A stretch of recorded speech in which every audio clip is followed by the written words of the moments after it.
최진 원장님과 다시 한번 이야기 나눠보도록 하겠습니다. 원장님, 저희 지금 12월 14일 날 탄핵안 가결된 이후에 정식 변론만 11차례 겪었고 지금까지 여러 가지 그 수기 과정들을 앞서 리포트에서 봤는데 네. 왜 이렇게 오래 걸린 걸까요? 일단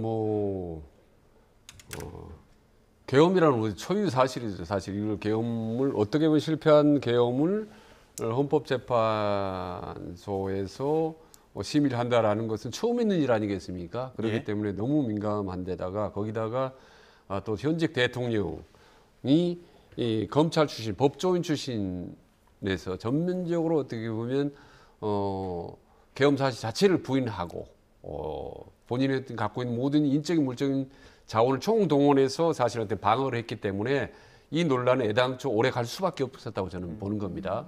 예. 거기에 비하면 이제 노무현 대통령, 박근혜 대통령 같은 경우는 상당히 헌재에 맡겨버린 상태예요, 사실은. 그러나 지금은 정치권, 그 다음에 일반 국민들과 나서 완전히 두 쪽으로 갈라져서 이 어떻게 보면 좀 필사적으로 충돌하는 국면이었기 때문에 헌재로서는 상당히 어떤 심적 부담을 가질 수밖에 없었다고 봅니다. 예. 거기다 또 몇 가지 한 5가지 정도 쟁점이 첨예하게 좀 논란이 있었기 때문에 또 그걸 최종적으로 정리하는 데도 시간이 많이 걸렸을 거라고 봅니다. 예, 원장님 방금 말씀하신 그 5가지 쟁점이 있잖아요. 네. 구체적으로 어떤 거였습니까? 그러니까 일단 헌재에서는 계엄이 위헌이냐 아니냐라는 이제 보는 거 아니겠습니까? 11째 여부는 이제 형사 재판에서 다뤄지기 때문에 그러면 계엄이 위헌이냐 아니냐라는 보는 게 어쨌든 일단 절차, 예. 국민의 절차가 제대로 진행되는 이걸 아마 봤을 거고 두 번째로 이제 포고령 1호를 발표한 이 부분에 대한 위헌성이고 그다음에 이제 세 번째가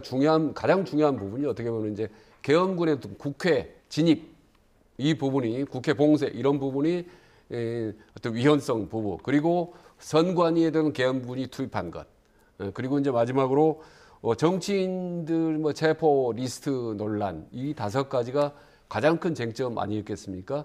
근데 이런 5가지를 종합하면 사실 탄핵 인용 가능성이 누가 봐도 높지만 아시다시피 그 안에 절차 문제가 제기됐지 않습니까? 이제 공수처에 어떤 수사권이 있는지 없는지 이런 여러 가지 절차적 문제들이 그동안에 꾸준히 이제 논란이 됐고 또 어떻게 보면 국민의힘이나 보수정에서 강력하게 절차적 하자, 흠결 문제를 그를 이의제기를 했기 때문에 이 부분이 절차로 남아있죠. 예. 그래서 만약에 이번이 탄핵이 인용된다면 방금 말씀 5가지에 대해서 위헌성이 높다. 내용적으로 계엄 선포는 위험 가능성이 훨씬 높고 중대하다라는 쪽에 무게가 실린 거고 만에 하나 탄핵이 기각된다면 절차에 상당히 하자가 있었다라는 부분에 더 무게를 주었 결과라고 이제 볼 수가 있겠죠. 그 인용과 기각, 각하 여부는 이제 4월 4일 오전 11시에 나오겠지만 네. 그 이후의 후폭풍을 줄이기 위해서는 정치권에서 먼저 승복 메시지가 조금 더 적극적으로 나와야 되지 않을까 싶은데 이런 메시지는 혹시 선고 전에 좀 나올까요? 그래서 그동안에 이제 간간히는 나왔었습니다. 예. 그러니까 윤석열 대통령의 어떤 법률 대리인 쪽에서도 그런 비슷한 얘기도 나왔고 이재명 대표도 나왔습니다만은 그 정도로 가지고는 전혀 부족합니다. 그래서 앞으로 남은 이제 4월 4일까지 3일이 남았기 때문에 그 예. 기간 동안에 윤 대통령이나 이재명 대표 당 여야 당 지도부가 해야 될 일이 바로 후폭풍을 대비하기 위한 최소화하기 위한 예. 승복 선언, 예. 대국민 메시지 이 부분이 저는 반드시 필요하다고 보죠. 예. 그동안 그 변론기일에 정말 많은 증인들 나왔었잖아요. 네. 그리고 증언이 좀 문제가 되는 경우들도 있었습니다. 홍장원 전 1차장이라든지 곽종근 전 사령관 같은 경우에는 그 증언을 두고도 여야가 굉장히 치열하게 맞붙었었는데 헌법재판관들도 이 증언과 관련해서 좀 고민을 좀 이어왔을 것 같아요. 어떻습니까? 근데 그 부분에 이제 많은 논란이 됐고 패널들끼리 나와서도 이제 같이 토론도 언쟁도 하고 그랬습니다만은 헌재가 그렇게 얘기를 했습니다. 그 부분은 형사 재판에서 이루어질 거고 또 검찰의 어떤 공소장 이 부분은 중요한 증거로 채택하지 않겠다라고 명시를 했거든요. 그래서 아주 굵직한 부분 그러니까 계엄 선포에 대한 위헌과 불법성, 중대성 이 부분만 보기 때문에 그 부분은 앞으로 이후 형사재판 과정에서 상당히 아마 장기간에 걸쳐서 다뤄질 부분이라고 봅니다. 예. 그래서 헌재 결론 내리기에는 그게 이렇게 홍장원이라든지 여러 가지 증언의 어떤 철회나 회피나 같은 말의 어떤 번복 이런 부분이 큰 쟁점은 저는 되지 않았을 거라고 봅니다. 예, 앞서 원장님께서 5가지 쟁점 차례차례 짚어주셨는데 네. 그중에 마지막까지 쟁점이 됐었던 거는 뭐였을지 그리고 마지막 변수라고 한다면 어떤 것이 있을지도 조금 더 짚어볼까요? 저는 그걸 이제 중대성이라고 봅니다.